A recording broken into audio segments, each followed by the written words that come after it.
Colour uniform में आई हैं और इस हरितमा उत्सव में आपको ये मौका दिया है। आप सभी को गुड आफ्टरनून। और संस्कृति भाषा समिति द्वारा आयोजित हरितमा उत्सव बहुत ही बहुप्रतीक्षित था। ये पिछले साल से ही पहले सावन उत्सव नाम की जो संबंध है उसको दर्शाता है, क्योंकि हम सभी को पता है कि सावन और भाद्रपद यानी भादव में बहुत सारे ऐसे तीज त्योहार पड़ते हैं, जैसे नागपंचमी है, रक्षाबंधन है, हरितालिका तीज है, कजरी तीज है, जिसमें उत्सव का शुभारंभ है। तो बहुत ही हर्षोल्लास का और उत्सव का समय ही चल रहा होता है। प्रयास किया है और आप सभी का सहयोग रहेगा तो अगले बार इससे भी अच्छा हम कुछ पहले से प्लान कर सकते हैं। अभी हमारी आज की जो मुख्य अतिथि थी वो पद्मश्री हैं और उत्तर प्रदेश हिंदी संस्थान की वो डायरेक्टर निदेशक रह चुकी हैं। क्योंकि जब व्यक्ति बहुत सरल हृदय होता है, बहुत ही टाइम का पंक्चुअल होता है, तो शायद हम उसको उतना सीरियसली नहीं लेते।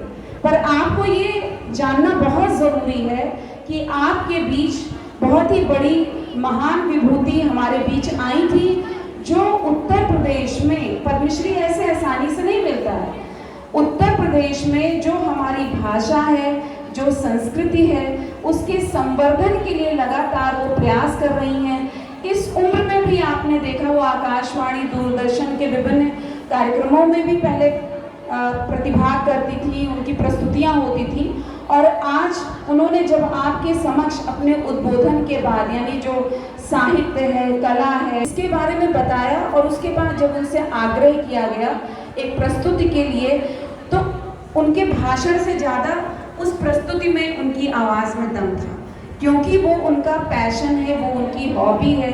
ऐसे हर किसी में कोई ना कोई पैशन होता है, कोई ना कोई है।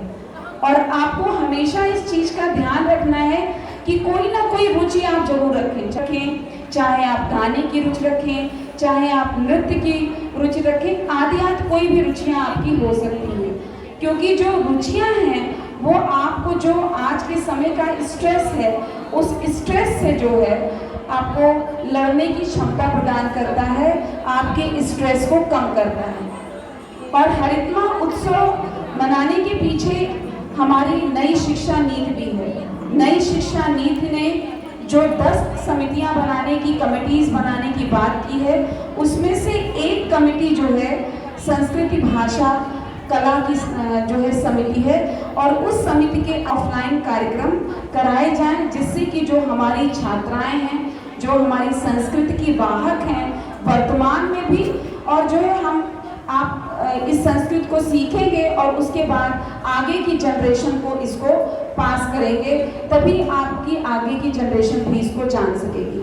हम अमृत महोत्सव मना चुके हैं और अमृत काल में प्रवेश कर चुके हैं, तो ये हमारा दायित्व बनता है कि भारत की जो संस्कृति है, भारत का जो संकल्प है, उसको जितना ही हम सुदृढ़ कर सकें, जितना उस दिशा में आगे बढ़ सकें, उस दिशा में हमको कार्य करना है।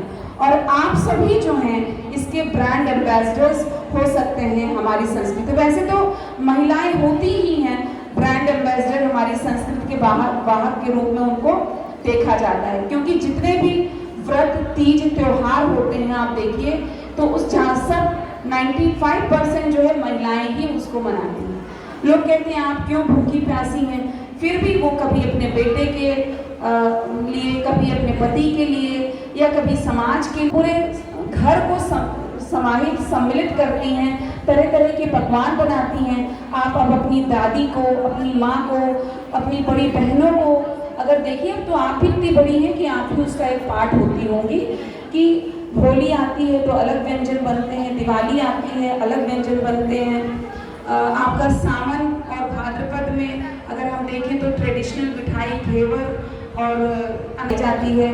तो हर सीज़न के हिसाब से हमारे फ्रूट्स हैं, उस सीज़न के हिसाब से हमारी वेजिटेबल्स यानी सब्जियां हैं, और सीज़न के हिसाब से ये हमारे व्रत त्यौहार हैं, और इसी को आगे हमें लेकर चलना है। और ये हम सभी का दायित्व है।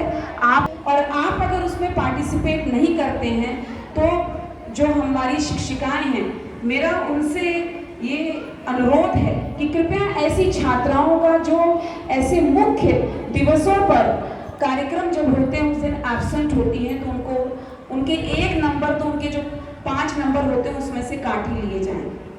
ये कार्यक्रम शिक्षिकाओं के लिए नहीं, ये कार्यक्रम मेरे लिए नहीं, ये कार्यक्रम ऑफिस के लिए नहीं, ये कार्यक्रम आपके लिए किया